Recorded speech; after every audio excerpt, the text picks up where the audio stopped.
Olá a todos, eu sou a Débora Garófalo, coordenadora do Centro de Inovação da Educação Básica de São Paulo, e eu estou muito feliz de estar aqui hoje com vocês, dando essas boas-vindas a esse papo que está excelente. Esse é o primeiro de muitos papos que nós teremos aqui sobre uma educação antirracista, mas também uma representatividade na inovação.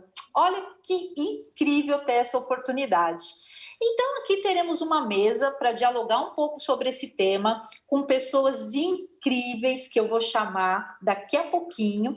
E vocês também hoje vão ter a oportunidade de conhecer um pouquinho mais sobre o Centro de Inovação da Educação Básica Paulista, que está localizado ali nas Perdizes e que é um espaço aberto a todos, onde todos professores e estudantes podem agendar, independente de ter algum projeto em andamento ou não tiver, porque esse é um espaço de inspiração.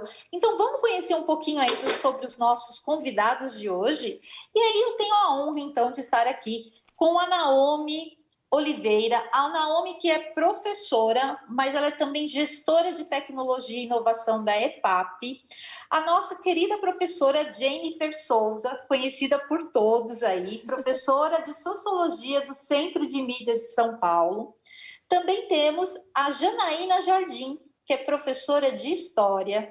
Temos estudantes aqui hoje para complementar esse espaço. Esse que é demais, excelente. Nós temos a Hilary Stephanie Américo e também a Júlia Fabiano de Souza. Ambas são estudantes do projeto Empoderamento, Protagonismo dos Adolescentes da Cultura Negra, da Escola Estadual José Martins de Toledo, da Diretoria de Ensino de Piracicaba. E junto com ela está a professora Avani Gonçalves dos Santos, que também é professora da Unidade Escolar José Martins de Toledo. Agora, Jennifer, é com você, conduz esse papo que estamos curiosos para saber mais sobre essa educação antirracista, mas também sobre essa representatividade na inovação. Olá, queridos professores, alunos, todos que estão nos assistindo. De fato, Débora, essa é uma oportunidade muito importante, né, de discutirmos as questões dentro do Novembro Negro. Lembrando que o Novembro Negro, o Dia da Consciência Negra, é um marco histórico, é um processo de regulação, né, institucional para pensarmos as questões relativas à presença do negro na construção da identidade brasileira. Então, assim, é fundamental que a tomada de consciência, né, da nossa história, a tomada de consciência sobre a nossa relação com a história, o resgate sobre a importância do negro africano, né, dentro do contexto brasileiro. Então, para começar, como é de praxe da gente, nós vamos colocar uma pergunta para que todos possam participar. E a pergunta é a seguinte: como a escola pode contribuir para uma educação antirracista? Vocês vão ter 1 minuto, contem essa experiência, né, e essas ideias para a gente.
Muitíssimo obrigada, professores, pelas interações. É sempre muito importante, né, pensarmos juntos, construindo o conhecimento com toda a rede. Quando nós perguntamos, né, sobre a educação antirracista na escola, nós entendemos que essa educação antirracista, ela não é só um direito, né, um direito por uma sociedade que garanta, né, que todos possamos ter dignidade, mas também a educação, a escola e toda a comunidade é o meio pelo qual nós podemos garantir uma sociedade mais justa para todas as pessoas, inclusive para a população negra. E pensando nessas questões, eu vou convidar a professora Janaína de História para falarmos um pouco sobre a presença do passado, né, em nosso cotidiano. Então, Jana, como é que nós podemos pensar essa questão? Olá, satisfação imensa participar dessa roda de conversa. E para falar um pouco sobre a presença do passado, nós trouxemos um slide, vou pedir que coloquem, por gentileza. Será que é possível colocar? Nós pensamos assim, né? O Brasil, ele teve 380, por volta de 3 séculos de escravidão. E tivemos apenas 132 anos da assinatura da Lei Áurea.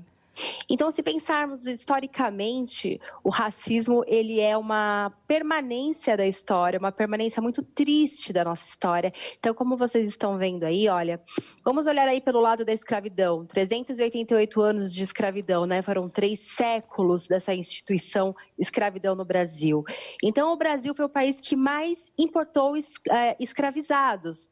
O Brasil foi aquele que, dentro aí dos séculos 16 e 19, nós tivemos uma entrada de 4 milhões de pessoas escravizadas aqui no Brasil. Então, 4 milhões de pessoas que foram sequestrados da África e trazidos até aqui o Brasil. E o equivalente a todo o comércio escravagista, aqui no Brasil nós temos 1/3. É muita coisa.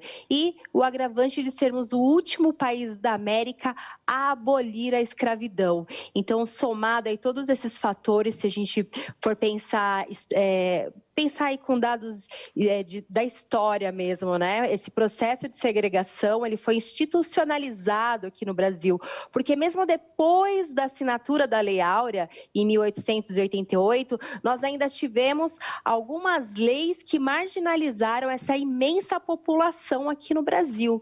E ao lado vocês estão vendo aí a abolição, 132 anos. É o resultado, né? É o resultado desse longo processo de escravidão. Então, nós temos aí 12,5% de jovens que estão fora da escola são brancos, 19% são negros, 54% da população brasileira se define negra ou parda. Mesmo assim, apenas 4% dos negros ocupam cargos de liderança. Então, essa trajetória, né, da nossa formação étnica racial aqui no Brasil, que foi formado por europeus, grande maioria indígena e africana, nós temos aí uma imensa maioria de homens e mulheres africanos, e os indígenas também, que foram marginalizados, e marginalizados não apenas assim, quando nós falamos do racismo, a gente fala muito do xingamento, mas não, essa marginalização do homem e da mulher negra, nesse processo histórico de segregação, ele foi pautado aí com leis. Então, nós tivemos leis bastante racistas, como a lei dos capoeiras, não é isso mesmo, Pro? Onde eles não puderam nem exercer a sua cultura. Exatamente, Jana. É muito importante, né, fazermos esse referencial sobre a história, né, porque essa história ela está presente, né, em nosso cotidiano. E ela não está presente apenas com os marcadores, né, de desigualdade, de violência, né, mas também está presente com os marcadores de resistência, né, de identidade, de cultura e de arte. Então, vocês vão ver aí nesse próximo slide, né, também, esse marcador que nós temos uma estrutura que é racista, né, então nós temos o racismo estrutural, e esse racismo estrutural ele pode ser percebido através do tráfico negreiro, uma vez que as pessoas negras, né, africanas de várias etnias, elas foram retiradas da sua comunidade, das suas famílias, né, da sua língua ambígua dos seus nomes e trazidas para fazer um trabalho, né, forçado aqui no Brasil. Muitos perderam suas vidas e tiveram, ao mesmo tempo, um conjunto de resistências e de lutas desde o primeiro momento desse processo de escravidão. Então, essa resistência...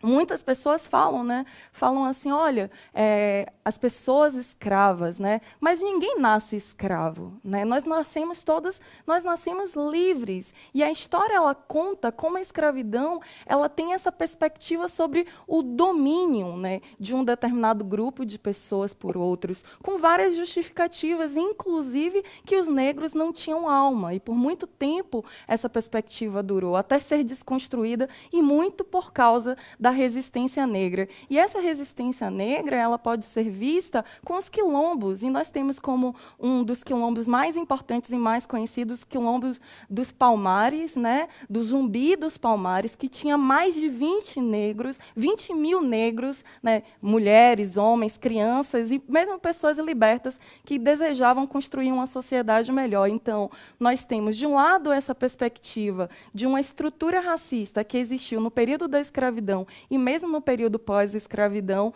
e que se fundamentou também em um conjunto de códigos e de leis, né, que legitimavam essa estrutura de exclusão, de subalternos, né, de tornar outros seres humanos subalternos. Entretanto, nós temos a revolta dos malês, nós temos os quilombos, nós temos a Inconfidência Baiana, nós temos a revolta da Chibata, que são estruturas históricas que demonstram, né, todo um processo de resistência. Assim como a escravidão, ela trouxe um elemento que é um marcador da nossa história, a escravidão também, ela produzia o seu processo como uma reação a esse sistema, a resistência. E essa resistência na forma da arte, essa resistência na forma da capoeira, que é uma luta e que era expressa na forma de dança. A resistência na forma dos cabelos e das nossas tranças, né, Naomi? E essas tranças que falam sobre uma ancestralidade, né? As tranças nagô que demonstravam os caminhos, né, de fuga em que essas pessoas escravizadas elas produziam como um referencial de resistência, né? O próprio samba, né, e a própria capoeira, que era cantada em diferentes etnias, e a música também é esse processo de resistência, e até hoje nós temos, né? Então, quando discutimos esse racismo estrutural, nós falamos desses 380 anos de escravidão, e veja, é importante lembrarmos, esse não é um dado insignificante. Nós tivemos no Brasil 380 anos de escravidão e apenas 132 anos de abolição. E quando essa abolição se deu, os negros já estavam em processo de resistência desde o início da escravidão. Esse é um ponto fundamental. E nós, né, esse próprio espaço de diálogo com toda a rede, né, dentro de uma discussão, de uma educação antirracista e de representatividade na inovação, é que a pessoa negra, a mulher negra, o homem negro, a criança negra, a família negra, a escola negra, a sociedade negra, ela precisa ter espaço. Não é verdade, Jana? Exatamente. E até o que a professora Jennifer, né, está discorrendo, nós precisamos entender assim, são 132 anos de liberdade, mas essa liberdade, ela custa muito. Muitos de vocês conhecem aí pessoas que são centenárias, então muitas delas viram ainda essa escravidão. É importante pensar que a escravidão aqui no Brasil, essa base estrutural racista, ela foi legitimada por leis, porque mesmo depois da assinatura da Lei Áurea, nós ainda tivemos a Lei do Capoeira, nós tivemos, depois de todo o processo, de todas as lutas aí dos malês, de todas as revoltas dos africanos aqui no Brasil, para conquistar a sua liberdade, nós tivemos uma liberdade que foi conquistada, mas um grupo social também estava interessado nessa liberdade, né? Nós temos aqui no Brasil, principalmente no século XIX, aí, dois grupos que estão brigando por direitos econômicos, políticos, que são os liberais e os conservadores. Então, até a nossa liberdade, a liberdade dos escravizados aqui no Brasil, ela foi conquistada, mas a partir aí do ponto de vista do europeu, né, que estava entrando num processo de revolução industrial e precisava mudar a sua mão de obra. Inclusive, nós trouxemos, por falar em leis, nós trouxemos também mais um slide, onde nós vamos comparar duas leis bastante importantes que se referem à educação. Então, eu vou pedir para colocar, por gentileza, na tela. Dá uma olhadinha lá. Então, nós colocamos aqui duas leis. De 1837, artigo 1. Essa é a primeira lei da educação no Brasil. Fica proibido, desde já, receberem-se nas aulas públicas pessoas que não sejam livres. E, em 2003, em contrapartida, nós temos a Lei 10.639, que vai instituir, né, que a história e a cultura afro-brasileira ela tem que ser ministrada no âmbito de todo o currículo escolar. Então, vejam bem, nós temos uma liberdade do homem e da mulher negra aqui no Brasil pós assinatura da Lei Áurea, mas uma série de leis também que vão segregar essa população, e não apenas leis, mas também ideologias aí evolucionistas, colocando o homem e a mulher negra como uma raça inferior. Mas essa luta aí, depois de tantos séculos, essa luta ela vai terminar com a Lei 10.639, onde nós temos a questão da história africana sendo contada. Afinal de contas, a nossa história ela foi por muito tempo contada a partir da perspectiva do europeu. Nós contamos sempre a história do ponto de vista dos vencedores, mas a história ela está se renovando e nós temos aí essas meninas tão incríveis, né, que estão se empoderando. Eu vejo o homem e a mulher negra se empoderando, professores muito protagonistas, como a professora Avani, que também faz esse trabalho de empoderamento dos nossos jovens.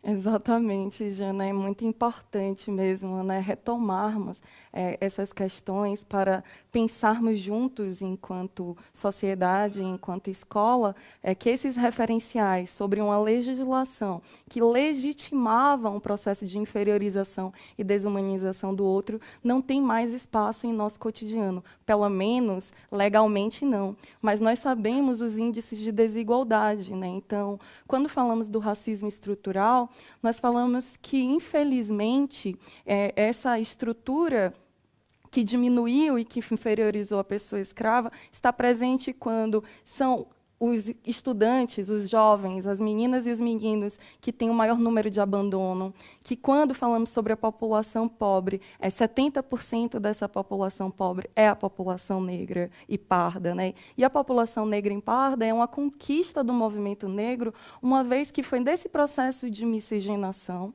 né, não voluntário, né, que produziu uma sociedade que não foi incluída nos direitos sociais, como nós estamos aqui colocando. Então, quando falamos em índices de saneamento básico, de acessos à educação, de acessos à saúde, é a população negra que tem uma maior dificuldade de inclusão. Fora os racismos pela nossa cor, pelo nosso cabelo. Então, essa educação antirracista tem que passar pelo reconhecimento da identidade negra como formadora, né, dentro da sociedade brasileira, e não só o reconhecimento e a consciência, mas também nós precisamos fazer um processo de redistribuição, e é dentro desse âmbito do trabalho, da inovação, né, do desenvolvimento de oportunidades para toda a população negra que nós estamos discutindo aqui nesse bate-papo. Agora eu vou colocar para vocês um slide que fala um pouco, né, sobre essa sinalização entre o racismo e o antirracismo, né? O racismo, né, toma essa proporção dentro da nossa sociedade e nós nos fazemos algumas perguntas, né? Qual é a proporção de pessoas negras e brancas em sua rua? E como fica essa proporção no caso da sua escola? Você conhece muitos médicos e advogados negros? Você já viu algum diretor de empresa negro ou negra?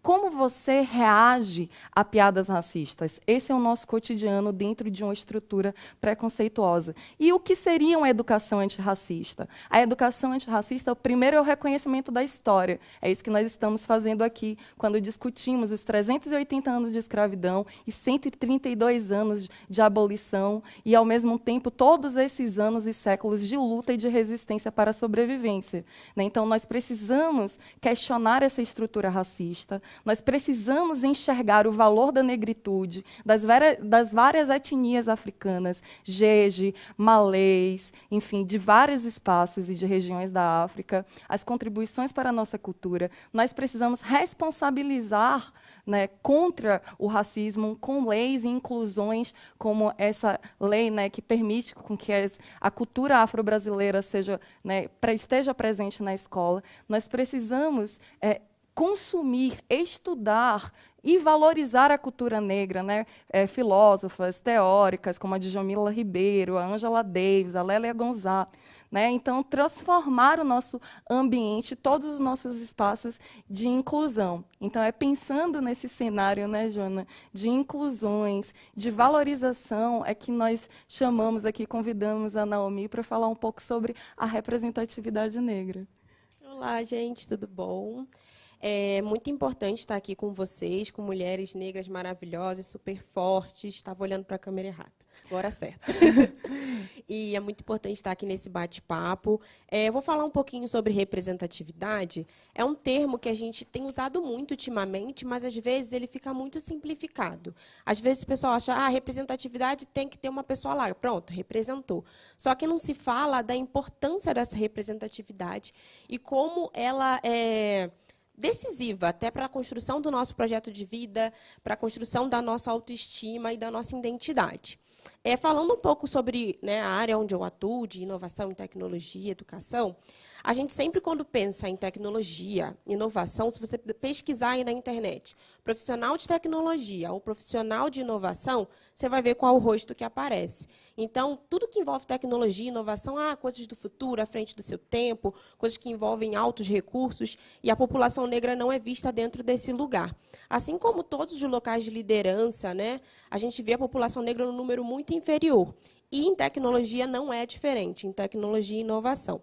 E para falar um pouco sobre o poder da representatividade e a importância da gente ocupar esses espaços, eu vou pedir a licença aqui e contar um pouco da minha própria trajetória para poder mostrar o quanto é importante isso no nosso dia a dia. Pode até colocar na tela o segundo slide do meu outro, próximo.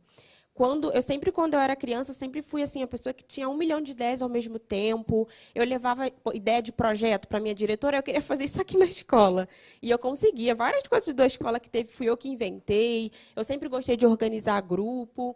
E estava bem claro que a minha vocação era para gestão, desde sempre. Só que eu pensava, gente, como eu vou fazer administração? Como é que eu vou ser empresário? Né? A cara de empresário que eu vejo aí, a cara de gestor que eu vejo aí, não é a minha. Eu não sou herdeira, eu não tenho dinheiro, como é que eu vou ser empresário, como é que eu vou ser empreendedor?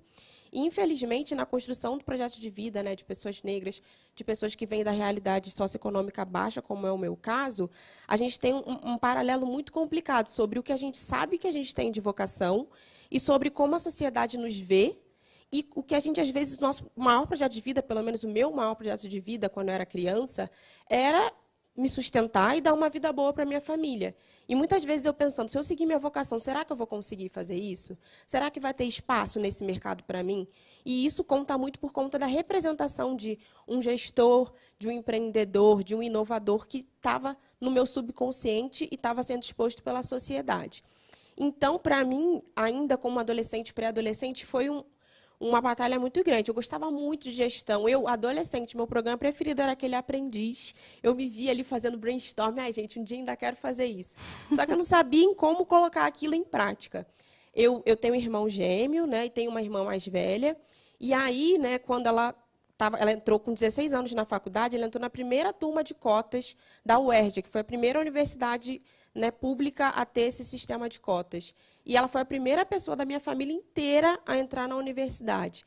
Então, nesse primeiro movimento, eu já me senti fortalecida. E foi se passando os anos, ela foi convidada para participar de um grupo de pesquisa. A primeira pesquisa que ela desenvolveu é justamente sobre a perspectiva de futuro de jovens de comunidade, né? Ela pesquisou a comunidade onde a gente morou na nossa infância, que é Vigário Geral, e ela começou a ser convidada para dar palestras, para ir a seminários. E, para mim, aquilo foi uma coisa muito grande. Foi a primeira pessoa que eu vi assim, igual a mim, tendo a palavra entendida como uma pessoa, sabe, inteligente. Eu fiquei, assim, eu fui ficando maravilhada. E como ela tinha as mesmas ferramentas que eu, que era educação, eu tomei força e falei, não, eu vou seguir a minha vocação, o meu sonho. E aí eu entrei para a universidade de administração, eu era bolsista, eu consegui seguir o meu sonho, mas mesmo assim, poucas pessoas estavam do meu lado. Quando eu olhava pessoas negras na minha universidade, no meu emprego, eu trabalhei numa construtora multinacional, tinha pouquíssimas pessoas negras ali do meu lado. E a minha irmã continuava vencendo, avançando. Ela ingressou no mestrado, eu nem sabia que existia mestrado. Ela foi a primeira pessoa a fazer mestrado que eu conheci. De muitos amigos meus, ela é a primeira e a única pessoa que tem doutorado e mestrado do entorno. Ela, em todos os lugares, ela era a única pessoa negra. Às vezes, seminários com 1.000, 2.000 pessoas, e ela era a única pessoa negra ali. Mas ter a referência dela como uma pessoa inteligente, como uma pessoa que consegue avançar na sociedade através da educação, foi fundamental para que eu escolhesse seguir a minha vocação e lutar e buscar pelos meus sonhos. E uma segunda parte, né, acho que está no slide 12, foi quando eu tive um encontro com a inovação. Já perto de concluir a minha especialização, eu fui no meu primeiro hackathon. Quando eu entrei naquele ambiente, sabe, parece que acendeu a lâmpada. Tipo, é isso que eu buscava durante toda a minha caminhada. Eu sempre fui boa de apresentar seminário na escola e apresentava sempre no tempo. E eu descobri que isso se chamava pitch.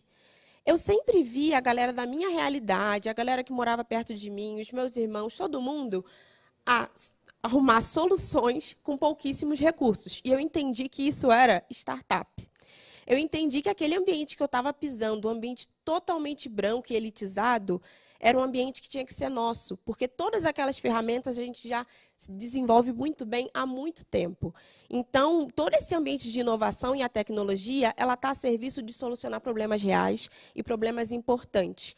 E naquele momento que eu pisei no meu primeiro hackathon, no meu primeiro ambiente de inovação, eu entendi que aquele ambiente tinha que ser ocupado pela gente. Então, se tornou o meu projeto de vida ocupar esses espaços, né? Devolver ao povo pobre, negro, a oportunidade de gerar as próprias soluções, porque quem tem que gerar a solução é quem sofre do problema. Então, a gente dá essas ferramentas. E aí, eu cheguei aqui na secretaria, acho que no meu primeiro mês aqui na secretaria, eu escrevi o edital do hackathon.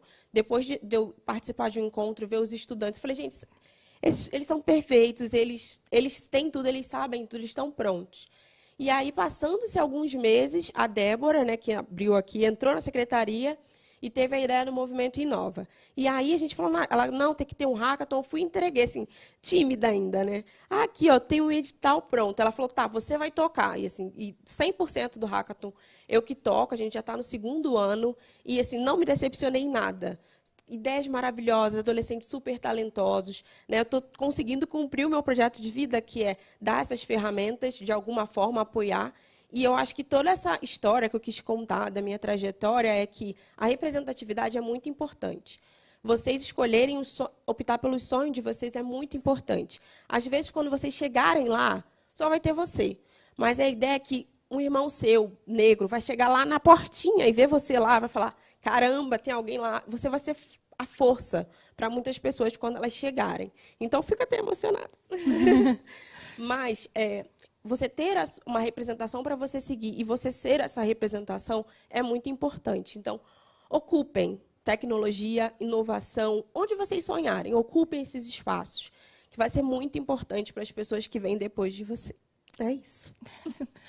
Obrigada. Não, eu também fiquei emocionada. Eu acho que são relatos como esses, né? E quando eu olho para a Naomi, eu me sinto representada. Quando eu olho para a Jana também.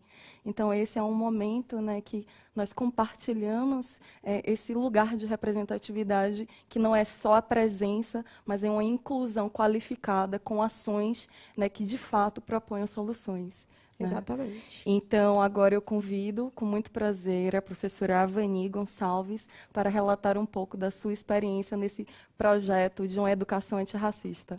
Por favor, professora, seja bem-vinda. Boa tarde, né? Como vocês já disseram, eu trabalho no... Estou até emocionada, gente, desculpa. Eu trabalho no Martins Toledo, tá? Esse projeto eu estou em home office e como em home office, eu estava pensando como que eu ia trabalhar a consciência negra, né?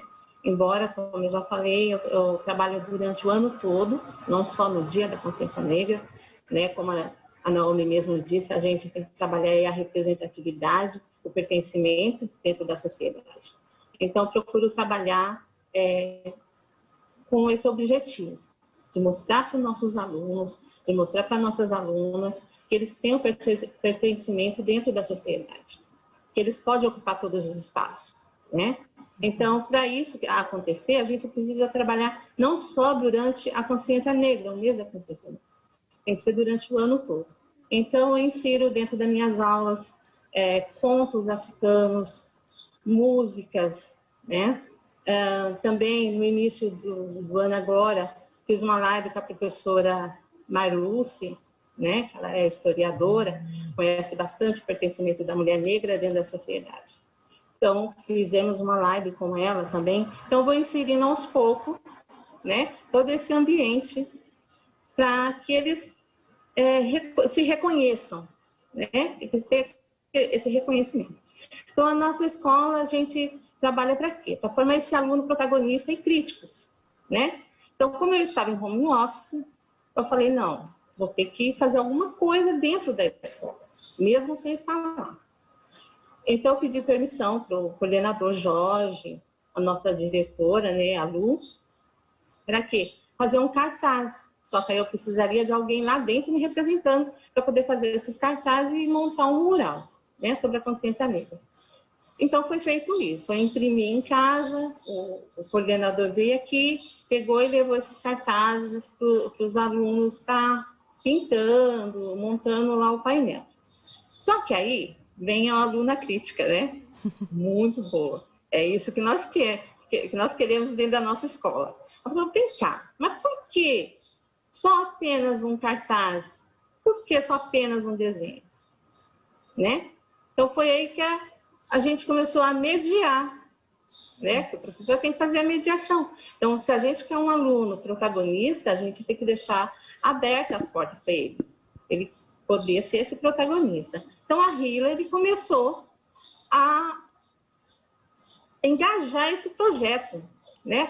Deixou ele maior do que era. E eu fico muito orgulhosa, muito feliz disso. E nós estamos conseguindo o nosso objetivo, né? Então, a Hillary vai poder falar um pouco mais sobre esse projeto. E, se puder, coloca para mim o primeiro slide, onde elas aparecem já com o painel, por favor. Que lindo. Né? Aí é a Hillary, a Larissa e a Gabi. Logo abaixo temos todos eles, né? E quem vai poder falar um pouco mais sobre esse trabalho, sobre esse pertencimento, esse engajamento, é a Hillary e a Júlia, que elas encabeçaram assim, e ficou muito lindo, não é por eu ser professora delas, né? Babando, mas elas fizeram um projeto muito bonito. Eu apenas plantei a semente e elas prosseguiram com essa sementinha.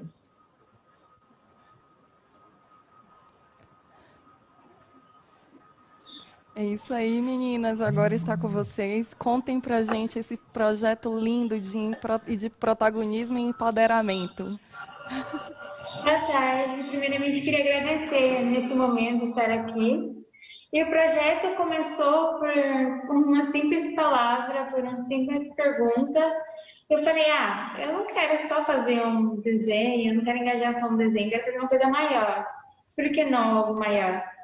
Aí fui conversar com a Luciana e com o senhor Jorge. Aí a gente começou a conversar, todos os professores também começaram a engajar esse projeto. Aí todo mundo pegou e falou assim, não, a gente vai fazer uma árvore, a gente tira uma foto. Aí foi engajando o projeto, que deu no que está dando agora. Que daí, depois teve a ajuda da Vani também, a professora Vani. Mas muito obrigada a ela. E foi uma ajuda de todo mundo, colaboração de todo mundo. Teve a Gabriele, que nos ajudou com as fotos, a Larissa.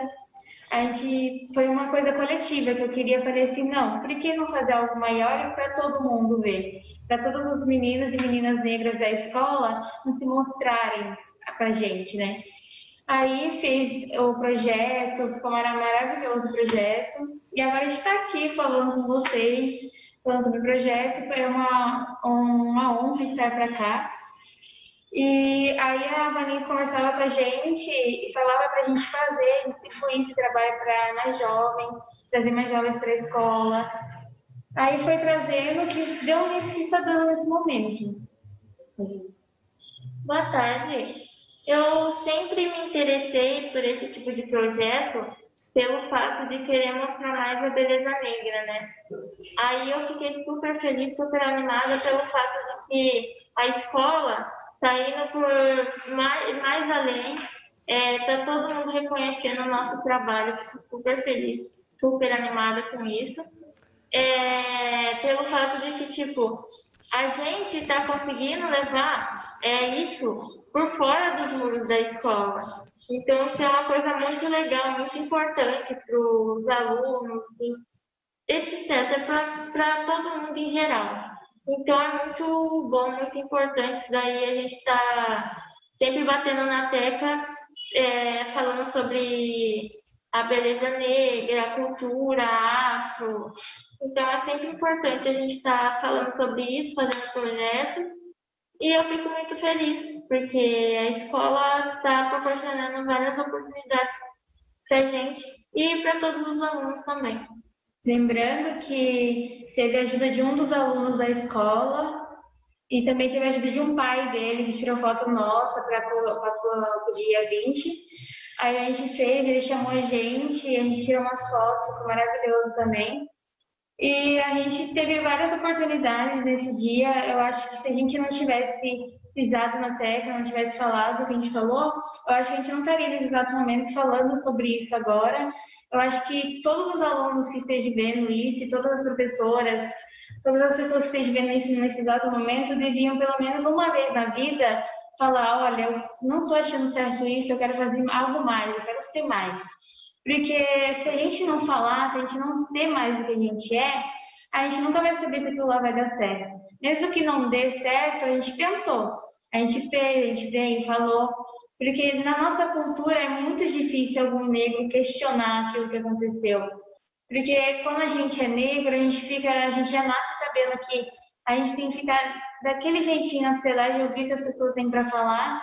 E quando um negro fala, outro negro fala, é gratificante pra gente, porque daí a gente fica, tipo, dando oportunidade para outros negros a ter essa oportunidade na nossa vida. Eu fico muito feliz da gente da cultura negra tá podendo ter voz, né? Tá podendo ter mais projetos, mostrando o que a gente tem para oferecer, né? E também eu fico muito feliz, agradeço muito aos professores, né? Que está proporcionando esse projeto para a gente, para todos os alunos. E também José Martins de Toledo também está crescendo, que eu acho isso muito importante, muito legal, muito gratificante. Meninas, é bom ter uma disponibilização da escola, uma disponibilização deles terem nosso respeito e a gente respeitar eles, sabe?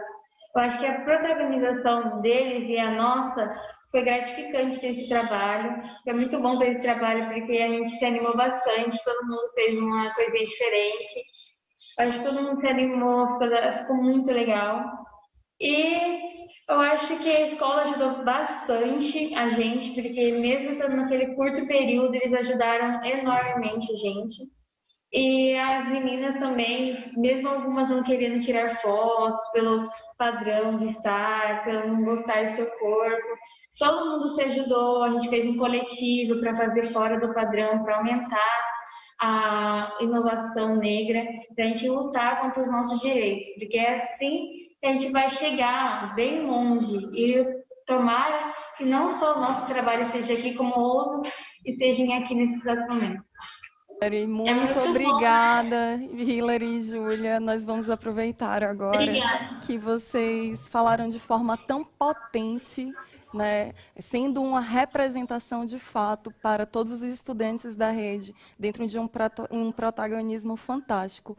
Muitíssimo obrigada. Eu vou agora pedir, né, para a equipe passar as fotos maravilhosas de vocês, né, que demonstra não só iniciativa, né, dentro de um processo de inovação dentro da escola, com a parceria dos pais, com a parceria da professora, com o protagonismo de vocês. As fotos ficaram fantásticas, vocês são lindas, necessárias. Esse projeto ele ultrapassa demais a escola e chega para todos. Muito obrigada. Obrigada, gente. Agora nós vamos convidar, né, os professores e os alunos da rede a trocarem um pouco sobre essa experiência de vocês, da professora Vani, esse resgate histórico e essa fala tão potente também da Naomi, falando sobre a sua própria história, que é assim um exemplo para todos nós. Professores, nós vamos colocar 1 minuto para vocês interagirem, fazerem perguntas, para quem que vocês quiserem, em especial para esse grupo, né, de alunas tão maravilhosas. 1 minutinho.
Gente, eu quero agradecer todas as interações, são sempre muito importantes, ainda mais interações que valorizam tanto, né, esse projeto, essas meninas, essas alunas tão potentes, a professora Avani.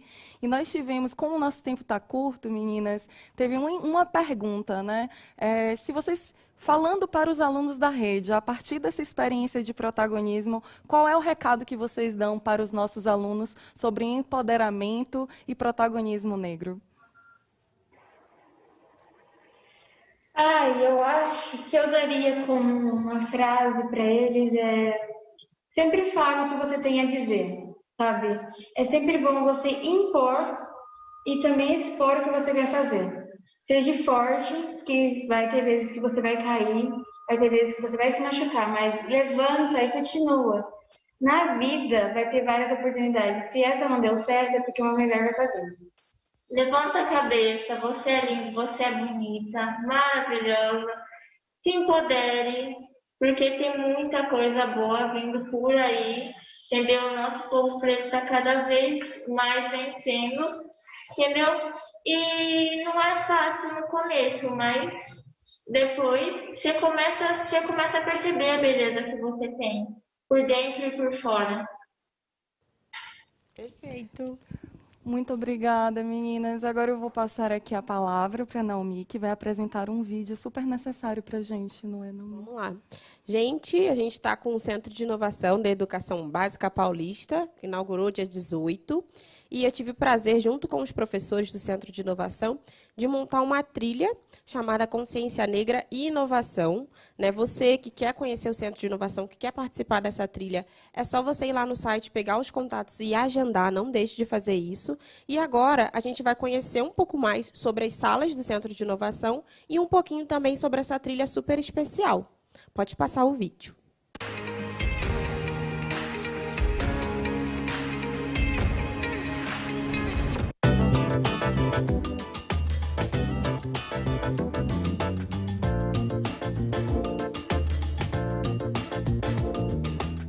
A Secretaria de Educação do Estado de São Paulo acaba de inaugurar o Centro de Inovação Básica Paulista, com diversas salas cheias de tecnologias e atividades diferenciadas para atender os alunos da rede pública.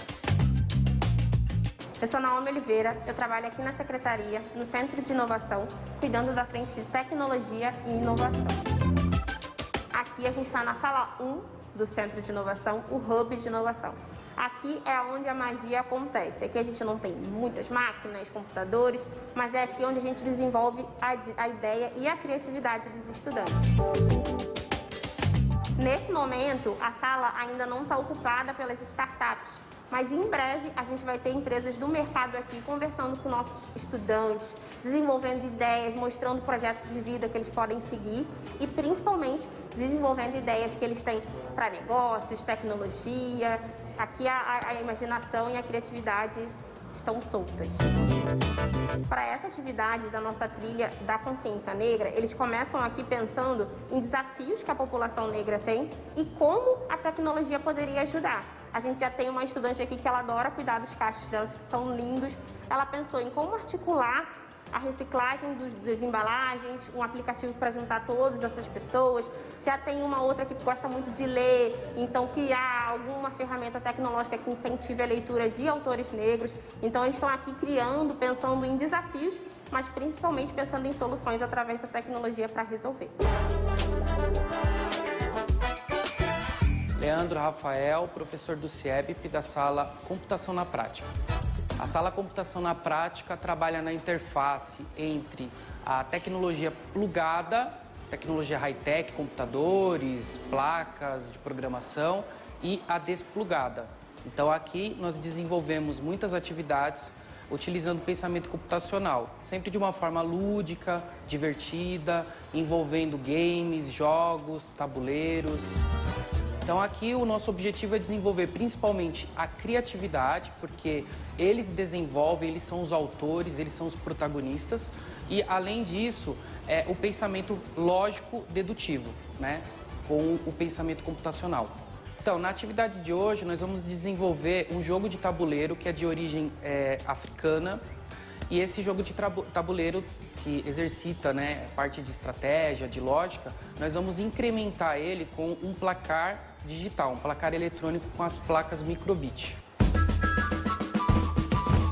Sou o professor Flávio Nascimento, aqui do Centro de Inovação, e aqui eu cuido da parte de estúdio, né, gravação de mídias digitais, produção de podcasts e streaming de rádio.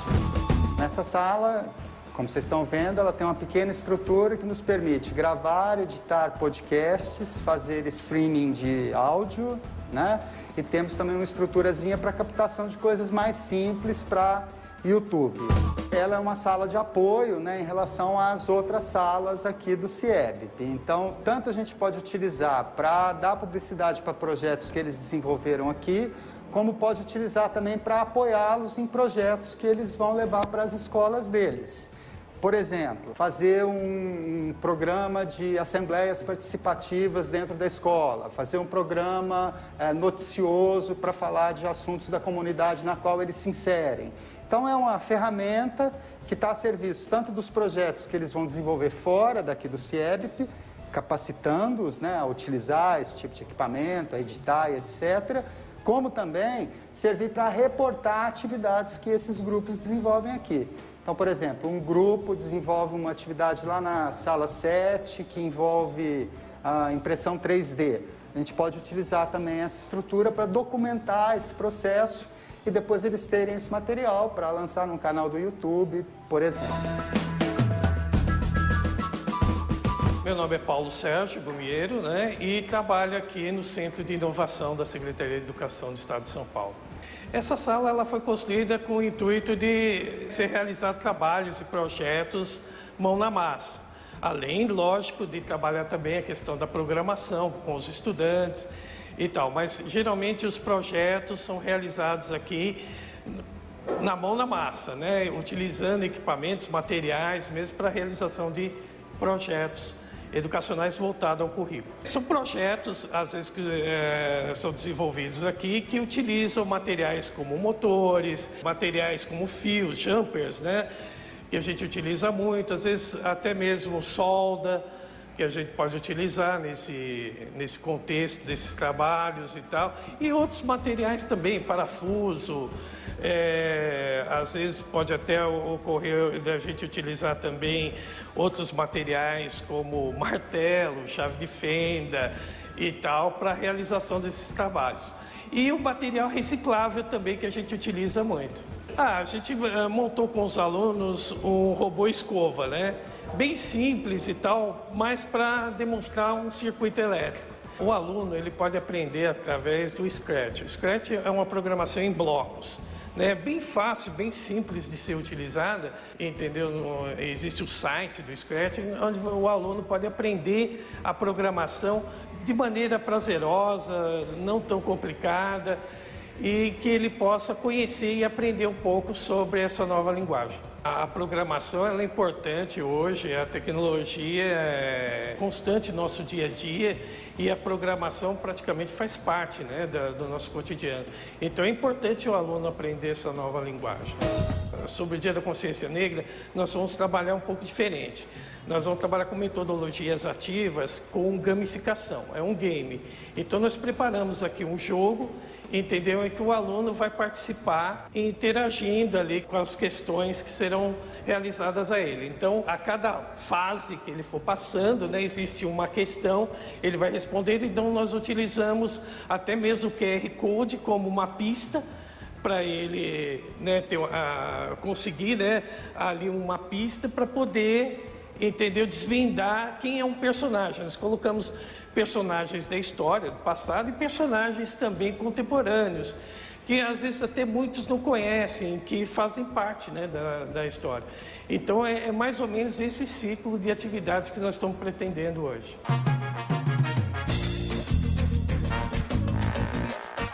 Meu nome é André Ricardo Ferreira, sou professor do Centro de Inovação da Educação Básica Paulista. O nome desse espaço é Cultura Digital. Aqui nós trabalhamos com tecnologia a respeito de educomunicação, educação midiática, refletimos sobre as redes sociais e utilizamos mais diversos equipamentos de áudio e vídeo para nós propormos para a rede, né, para todos os nossos alunos e professores. São atividades voltadas ao cotidiano dos alunos. Hoje em dia vivemos num mundo conectado, então nós temos que fazer essa transposição entre o nosso cotidiano e a escola.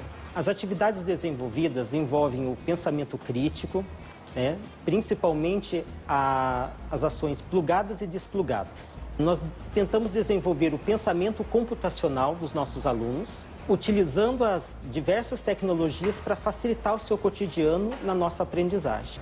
Nesse momento, nossa atividade é sobre o racismo. Vamos refletir a respeito de diversas palavras que utilizamos no nosso cotidiano e às vezes não nos damos conta disso. Posteriormente, os alunos vão criar uma hashtag de impacto para lançar uma campanha em todas as redes sociais. O meu nome é Alexandre Januszkiewicz Marques, eu sou formado em História, né, mas eu estou exercendo aqui essa função como professor do Centro de Inovação nessa parte de tecnologia, trabalhando nesse espaço 6, que é o de prototipagem e criatividade. Esse espaço aqui ele serve para os alunos e professores aprenderem um pouco sobre a programação, sobre o pensamento computacional, sobre inteligência artificial e como transpor isso para a realidade. Então, eles vão utilizar esses conhecimentos para mexer com robôs, mexer com a programação de computadores, com placas e tudo aquilo que for necessário dentro da cultura maker para que esse conhecimento de como funciona a máquina seja transposto para o mundo físico, para o mundo real. Um exemplo prático, nós podemos aqui, né, como vai ser a nossa atividade hoje, utilizar o Minecraft, que é uma plataforma para nós, onde eles vão entender como funciona a programação por blocos, qual é a lógica por trás dessa programação, e a partir dessa programação a gente pode entrar com essa placa de Arduino e fazer essa programação com a mesma linguagem para criar sons, criar movimentos ou inclusive programar uma máquina. A gente pode construir um robô e através dessa linguagem de programação em bloco fazer com que ele se mova conforme a nossa vontade. Então essa transposição que nós fazemos. No dia a dia, a gente pensa que o pensamento computacional ele acaba permeando tudo que a gente faz. Então, a ideia de você decompor um problema, a ideia de você fazer uma análise, de você buscar a solução mais prática, ela é realmente necessária no dia de hoje. Então, até para montar uma mala na nossa casa, a gente tem que fazer isso. A gente olha o que tem, o que a gente vai levar, o que a gente não vai levar, como a gente vai organizar. Então, essa forma de pensamento que é estimulado aqui. E também faz com que esse aluno tenha um conhecimento mais próximo da tecnologia. Então, que ele possa realmente entrar nesse mundo de uma forma mais consciente, mais ética, e não só uma navegação superficial, e sim entendendo como aquilo funciona. Nesse primeiro momento, nós vamos começar com um brainstorm para fazer um levantamento, uma reflexão sobre os youtubers negros, ou seja, quantas pessoas negras que estão na rede. A partir disso, a gente vai levantar as causas e os motivos disso. Tendo essa ideia bem ampla, a gente vai partir para a nossa plataforma, então a gente vai usar o Minecraft, a gente vai fazer a programação dessas frases ou palavras de efeito para estimular essa luta antirracista. Então a ideia é o quê? É mostrar que como que se organiza na internet, como é a participação dos negros nesse mundo virtual e depois transpor também isso para uma programação. Então eles vão aprender a programar e vão criar um comando e esse comando vai criar automaticamente essas frases ou essas palavras.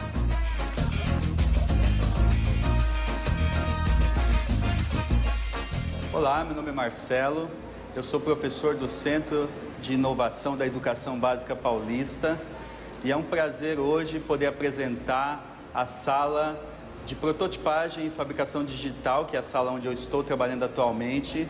E em que consiste essa fabricação e prototipagem, né? Aqui os alunos são convidados, os estudantes são convidados a produzir objetos físicos em máquinas computadorizadas, como cortadora laser, prototipagem 3D, as impressoras 3D que nós temos também, e a partir de modelagens que eles produziram em softwares como o Tinkercad, que a gente usa bastante em nossas aulas.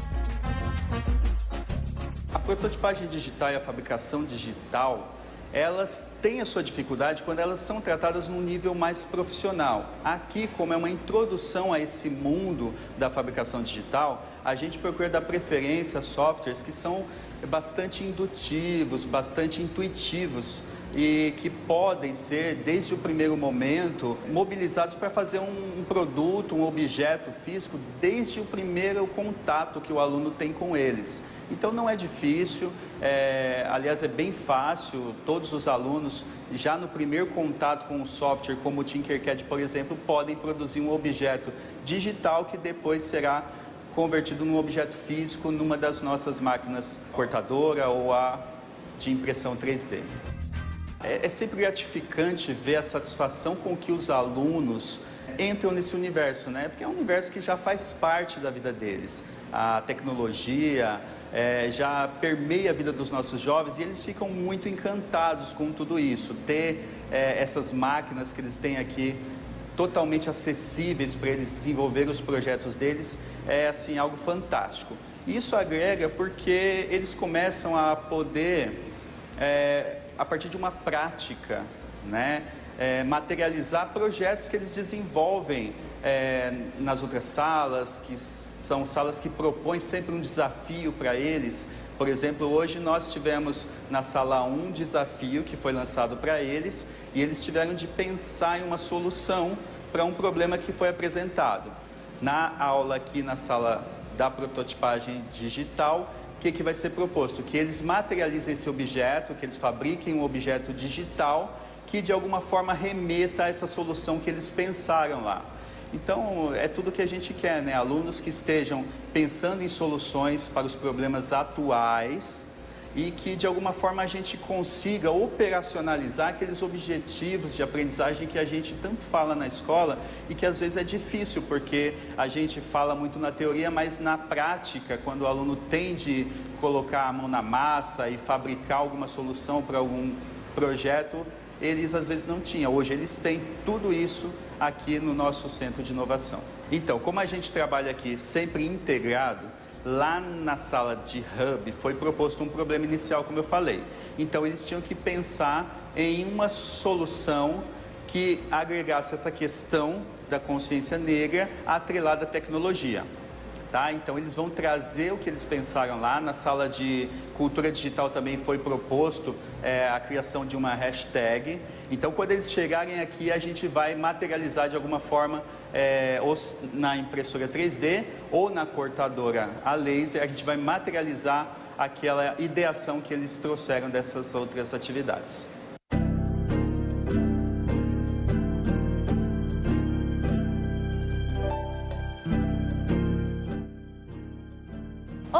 sou Débora Garófalo, sou coordenadora do Centro de Inovação da Educação Básica Paulista. O Centro de Inovação ele faz parte de uma grande tríade de inovação que nós estamos implementando na Secretaria Estadual de Educação. Então ele nasce juntamente com um componente de tecnologia e inovação que já está em todas as escolas. Ele passa pelo movimento Inova, que valoriza e reconhece boas práticas, e esse centro vem potencializar essas ações e projetos dos nossos professores e estudantes. O Movimento Inova é um evento realmente ligado à tecnologia e inovação que reúne todo o estado de São Paulo em 3 categorias, entre elas Hackathon, robótica e feira de ciências, onde os nossos estudantes e professores têm a oportunidade de apresentar os seus projetos. E o Centro de Inovação vem potencializar esses projetos. Aqui é um local de experimentação, um local de criação, mas também deles colocarem a mão na massa e colocar de pé esses projetos. Esse espaço é um espaço pioneiro na educação básica paulista e ele está aberto a tantos estudantes hoje da Escola Zuleika, mas também a todos os estudantes e professores da rede estadual. Para isso, basta entrar no nosso site, entrar em contato pelo nosso e-mail ou pelo nosso WhatsApp e agendar uma visita. Esse é o primeiro trabalho que traz a juventude negra, onde todas as salas têm uma temática voltada ao assunto, mas principalmente que os nossos estudantes possam se reconhecer através dessas atividades. Essa pauta é uma pauta muito importante, então valorizar a nossa rede, mas também os nossos estudantes e que eles tenham oportunidade de se reconhecer através de práticas é essencial. Então, o que nós estamos fazendo é unificar a tecnologia, mas também trazendo a juventude negra para que eles possam criar a partir do Centro de Inovação. É importante a gente lembrar o papel que a tecnologia tem no processo de ensino-aprendizagem. Ela é considerada uma propulsora à aprendizagem, ela nunca deve ser vista como algo isolado.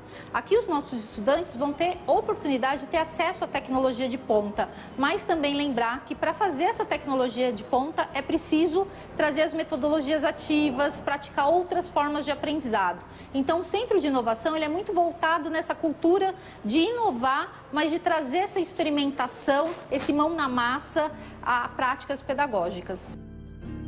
A tecnologia ela tem que ser encarada como uma propulsora ao processo de ensino-aprendizagem, onde os nossos estudantes têm a oportunidade de conhecer mais a fundo, mas principalmente utilizar a tecnologia como uma aliada à construção do seu processo de aprendizagem.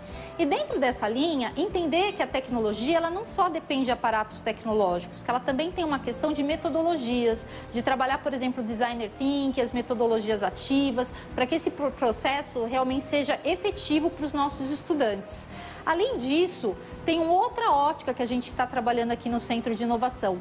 Olhar a tecnologia sobre a ótica de não ser apenas consumidores dela, mas também produtores dessa tecnologia, trazendo uma consciência social ao seu uso. Os nossos estudantes nasceram nessa geração digital.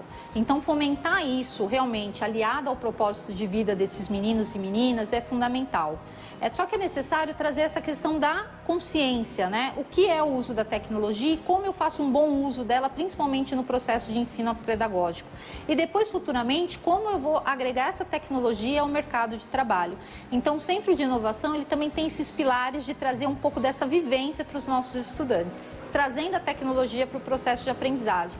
Então, nós vamos vivenciar uma outra maneira de enxergar o processo de aprendizagem, mas também não se esquecendo que é fundamental ter esse contato físico, olhar para os nossos estudantes, trabalhar habilidades socioemocionais, tudo isso que a gente pode explorar aqui no Centro de Inovação. A gente sabe que com o processo da pandemia também mostrou outras possibilidades de promover o ensino-aprendizagem e também trouxe algumas lições importantes que precisamos reforçar e aprender com esse processo. Uma delas é o quanto é essencial trabalhar com a tecnologia aliada ao processo de ensino-aprendizagem. Então, vamos ver, sim, os nossos estudantes pedindo por mais tecnologia, mas também os nossos professores mais preparados para estar lidando com ela. E o Centro de Inovação, ele faz esse papel de estar vivenciando, experimentando a tecnologia. Esse é o primeiro de 15 centros que serão espalhados em todo o estado de São Paulo, levando a tecnologia mais próximo dos nossos professores e estudantes. E todos eles com essa mesma proposta e modelagem, incluindo o Hub, que é inédito na história da educação, que traz a inovação, mas também a possibilidade de inovar, trazendo startups para dentro da educação.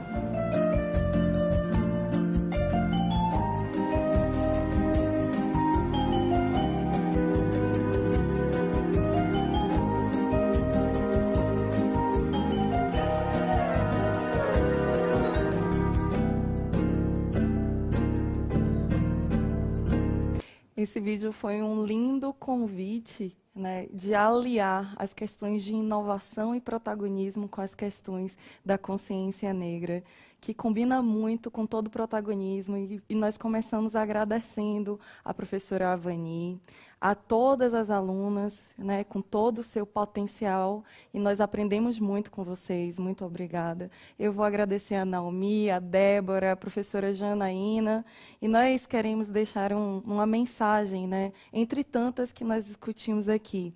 Existe uma história do povo negro sem o Brasil, todas as etnias e comunidades milenares, né, mas não existe uma história do Brasil sem o povo negro. Por isso que projetos como o das meninas, de consciência, né, de protagonismo, projetos como esse da inovação são fundamentais para construirmos uma sociedade que não basta ser antirracista, não basta não ser racista, precisa ser antirracista. Muitíssimo obrigada, gente. Até mais.